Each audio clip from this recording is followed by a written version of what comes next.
Today we're going to read the story Alexander and the Terrible, Horrible, No Good, Very Bad Day.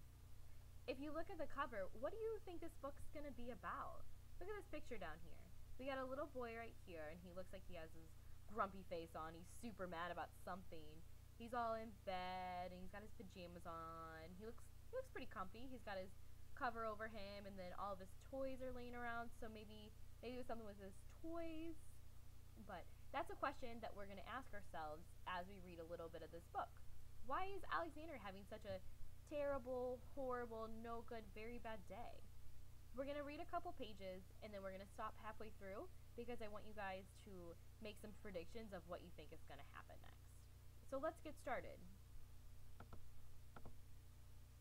I went to sleep with gum in my mouth and now there's gum in my hair.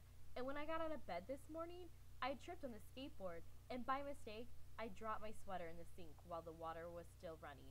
And I could tell it was going to be a terrible, horrible, no good, very bad day. At breakfast, Anthony found a Corvette Stingray car kit in his breakfast cereal box, and Nick found a junior undercover agent code ring in his breakfast cereal box. But in my breakfast cereal box, all I found was breakfast cereal.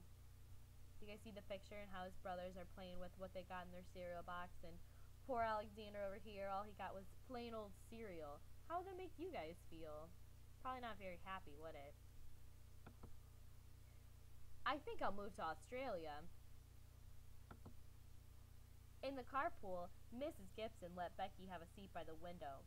Audrey and Elliot got seats by the window too. I said I was being scrunched. I said I was being smushed.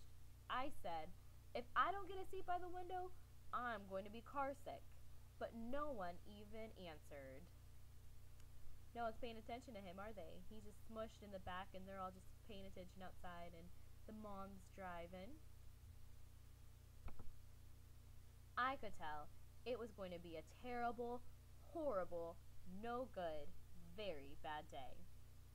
So that's where we're actually going to stop here for right now because I want you guys to think back to a time where you've had a terrible, horrible, no good, very bad day.